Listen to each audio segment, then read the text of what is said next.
Olá, muito obrigada por todos vocês estarem aqui nesse ciclo de palestras, né? Sejam todos bem-vindos, né? E eu vim aqui para nós conversarmos, né, sobre reflexões, fazer uma reflexão sobre transtornos específicos de aprendizagem, né, e deficiência intelectual numa perspectiva da inteligência emocional. Então, mas antes de começar, eu vou me apresentar. Meu nome é Paula, eu sou psicopedagoga, sou coach educacional, eu faço um trabalho de orientação para professores da educação especial na Prefeitura de Suzano, aqui em São Paulo. Eu atendo em clínica, no meu espaço Foco e Ação. Tá? Também tem um programa de coach para professores, o programa de coach chama Desperta a Essência do Ser Docente. Então, é um programa que visa contribuir com o resgate do chamado do professor, do chamado para a docência, né, para que ele deixe, de fato, um legado que faça sentido, porque na correria do dia a dia, né, de ter acúmulo de cargos, além de atuar em mais de uma escola, ainda tem ele como pessoa. Então, o programa de coach, né, do Despertar da Essência do Ser Docente, visa trabalhar com a pessoa, com a figura do professor, fazendo ele ter uma reflexão sobre ele, né, sobre as suas ações, aquilo que é de fato que contribui para uma melhor qualidade de vida.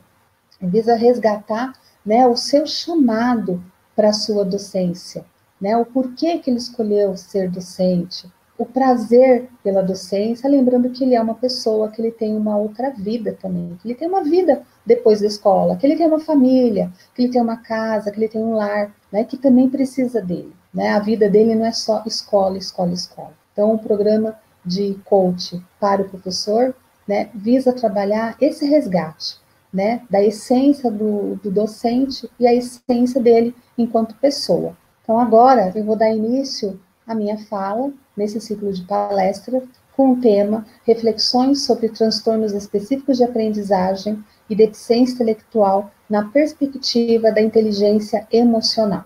Vou abordar, né, de uma forma bem simples o que vem a ser transtornos de aprendizagem, deficiência intelectual, né, porque na maioria das vezes alguns professores fazem confusão referente quando eu enxergo um aluno, observo o aluno, ele tem o quê? Transtorno ou deficiência intelectual?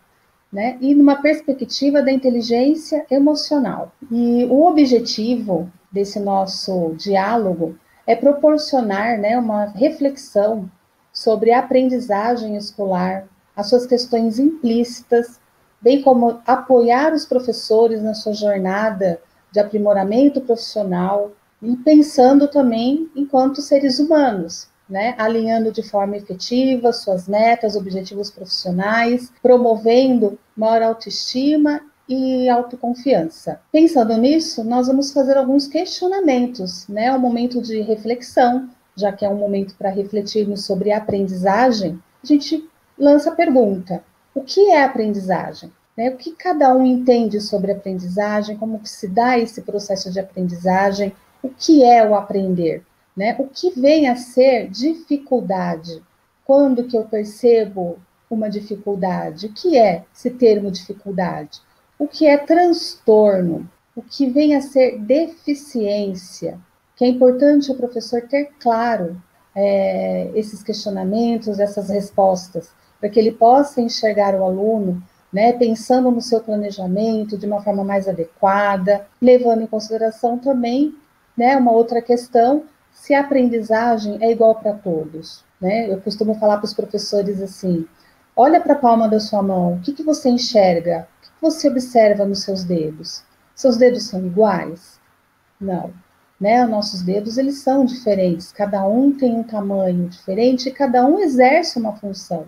E dessa forma é a aprendizagem. A aprendizagem, ela se dá de formas diferentes para cada criança, ela não é igual. E refletindo ainda, onde começa a aprendizagem? A aprendizagem, ela começa lá dentro, né, da barriga da mãe, na vida intrauterina, a partir dos 4 meses de gestação, a criança começa a receber, através dos estímulos externos, né, as sensações que a mãe passa, tudo isso é transmitido para o bebê. Né, nesse período de uma forma bem primitiva, a gente pode colocar que é uma aprendizagem de uma forma bem primitiva, E aí, tudo que a mãe sente, o que a mãe conversa com a criança, o toque, né? Até mesmo questões de nervosismo que ela passa, né? Algumas emoções mais fortes, tudo isso é passado para a criança. E pensando em emoção, falando de emoção, outra questão, como o nosso cérebro aprende? Como que o cérebro aprende? O nosso cérebro aprende por emoção, ele aprende por motivação, ele aprende por entusiasmo, né? Por interesse em algo. O desejo de aprender algo faz com que aprendamos com mais facilidade. Então, as emoções eu costumo colocar que é uma porta de entrada para o processo de aprendizagem. Né? As emoções positivas, os estímulos positivos, o reforço positivo, tudo isso favorece o processo de aprendizagem. Quando falamos de emoções, nós também envolvemos os processos cognitivos, né, que as emoções elas também permeiam a questão dos processos cognitivos, que são as ferramentas da inteligência. O processo de aprendizagem ela não acontece de forma separada. As ferramentas da inteligência, como a linguagem, a percepção, o raciocínio, né, a sensação, a memória, tudo funciona em harmonia, tudo funciona junto, não funciona separado. A linguagem, que é o pensamento, a percepção, as sensações externas, tudo isso se dá no processo de aprendizagem. E a aprendizagem ela é a todo instante. A todo instante, o nosso cérebro ele faz conexões através das sinapses, ele vai formando as redes neurais durante o processo de aprendizagem. E pensando nisso, tem as funções executivas, que as funções executivas é a peça fundamental para o processo de aprendizagem, porque as funções executivas, o que ela envolve? O planejamento, a atenção, a flexibilidade cognitiva, o controle das emoções, né? Um exemplo simples para a gente entender sobre as funções executivas. Quando alguém para você na rua e pergunta o endereço, como é que faz para chegar em determinado lugar, o que vai acontecer? Quando ela fala o determinado lugar, quero ir para uma padaria tal, como é que eu faço para aquela padaria? Você já vai visualizar aquela padaria, você vai visualizar mentalmente qual é esse percurso, você vai buscar uma organização mental, um planejamento mental, uma flexibilidade cognitiva, vai ter controle das emoções para explicar o caminho para essa pessoa. Isso são funções executivas. Todos nós temos as funções executivas. E continuando falando do cérebro, das funções executivas, das ferramentas da inteligência, a cada passo, né, a cada aprendizagem nova, o nosso cérebro ele vai se moldando. Né? O nosso cérebro é uma estrutura rígida, imutável, na verdade, muito mais maleável.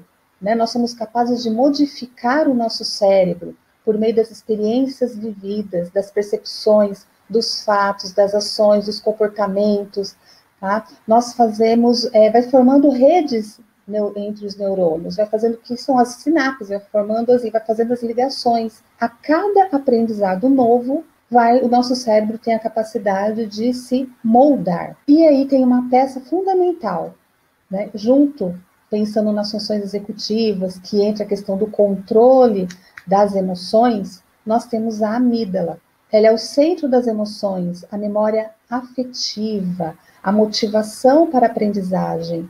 Ela é a responsável, né, dentro do sistema límbico todo, ela é responsável pelo nosso controle das emoções, por resgate das nossas memórias afetivas, para motivar a aprendizagem, para nos dar motivação para a aprendizagem. Né? Então, eu costumo falar para as pessoas, vamos cuidar da amígdala, né? Vamos cuidar das nossas emoções, vamos viver com mais prazer a vida.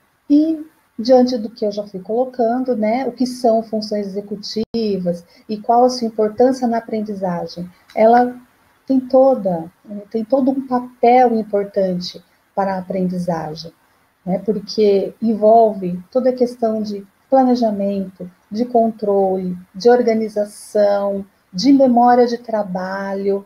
Então, as funções executivas é peça primordial durante o processo de aprendizagem. Mas, para entendermos as funções executivas, é necessário nós entendermos outros aspectos, né, que são as etapas pelo qual o nosso cérebro passa durante o processo de aprendizagem. Essas etapas, né, que o nosso cérebro passa durante o processo de aprendizagem têm a ver com a nossa mente, com a nossa consciência e com a nossa inconsciência. Por exemplo, uma criança, quando ela nasce, ela não sabe andar, né? Ela não tem a mínima ideia do que era o andar. Né? Ela não tem essa consciência do andar. Então, a gente pode colocar que ela está na fase da ignorância. Ela não sabe e nem sabe o quanto não sabe. Então, a gente pode colocar que ela está na fase, na etapa da incompetência inconsciente, porque ela não vê relevância naquilo. Né? Um bebê, quando nasce, ele não precisa andar. Né? Ele não nasce e não sai andando. Ele não tem essa competência ainda e ele não sabe por que ele não precisa. Né? Ele não sabe nem sabe o quanto ele não sabe. Então, é incompetência inconsciente. À medida que ele cresce, que ele se desenvolve, ele começa a ficar mais firme e começa a observar que as pessoas andam. E ele tenta andar. À medida que ele vai se desenvolvendo, ele vai tentando. E aí surge a fase da dúvida. Ele não sabe, mas sabe o quanto não sabe, que é a incompetência consciente. Ele já começa a ter a consciência daquilo que ele não sabe. Né? Então, é uma incompetência consciente, que é a fase da dúvida. E conforme ele vai crescendo, ele vai adquirindo mais firmeza e ele vai desenvolvendo melhor a marcha, né? E conforme mais ele pratica, ele vai praticando o caminhar, ele passa para outro nível da competência consciente. Ele sabe e sabe o quanto sabe, tá? É o nível da competência consciente, porque ele pratica, ele exercita isso, né? E ele tem certeza daquilo que ele sabe, né? E conforme nós vamos nos desenvolvendo, né, passa para o nível inconsciente essa competência. É uma competência inconsciente, é o nível da sabedoria. Simplesmente ele levanta e anda, sai andando, né? Pensa, eu deixei minhas chaves lá na sala, né? Eu só pensei, deixei minhas chaves lá na sala, preciso delas, eu levanto e vou. À medida que a criança vai crescendo, vai se desenvolvendo, vai tendo mais firmeza, ela passa para o nível da competência consciente. Ela se torna competente naquilo que ela faz, né? Ela sabe o quanto sabe, ela tem consciência daquilo que ela sabe, né? Como o andar, ela já tem consciência que ela sabe que ela precisa andar e ela vai treinando essa marcha. E à medida que vai crescendo, que vai desenvolvendo, simplesmente ela levanta e sai andando, que é o nível da competência inconsciente, é como dirigir o carro, né? A gente dirige o carro e não fica lembrando, fica pensando, agora é hora de eu trocar a marcha, agora é hora de eu pisar no freio. Não, já vai, passa, eu costumo falar que a gente começa a agir de uma forma mais automática, com mais independência. Então, essa é a competência inconsciente. E aí tá o que eu coloquei, né? Então, a fase da ignorância, não sabe, nem sabe o quanto não sabe, que é incompetência inconsciente. Não sabe, mas sabe o quanto sabe, que é a fase da dúvida, que é incompetência consciente. Sabe e sabe o quanto sabe, que é a competência consciente. E sabe, mas não sabe o quanto sabe, que é a sabedoria, que é a competência inconsciente. E isso se dá no processo de aprendizagem. O processo de leitura e escrita, né, de competências matemáticas, se dá dessa forma. A criança, quando nasce, ela não sabe ler. Ela nem sabe por que precisa saber ler. E à medida que ela vai crescendo, que ela vai se apropriando dos sistemas de escrita, vai se apropriando das letras, dos sons das letras, ela vai passando por todas essas etapas de competência do aprendizado. E para isso acontecer, é importante, né, ter a regulação emocional. Que a regulação emocional é um processo complexo, caracterizado pela expressão de emoções de forma controlada. A aprendizagem, ela não pode se dar de uma forma bruta, desordenada, né? O processo de aprendizado, ele envolve o controle das emoções, envolve todo um planejamento. É importante que o professor ter claro isso durante o preparo das suas aulas, né? De ter uma organização na sala de aula, né? De ter a sala, os alunos dispostos, né, de uma forma que eles consigam fluir, né, no processo de aprendizagem de uma forma mais tranquila. Tem um escritor húngaro, Lozanov, ele coloca que a aprendizagem, o que facilita o processo de aprendizagem, nessa questão da regulação emocional, na sala de aula, a gente dispor os alunos em grupos, né? Não precisa ficar daquela forma padronizada, um atrás do outro, eles aprendem no coletivo.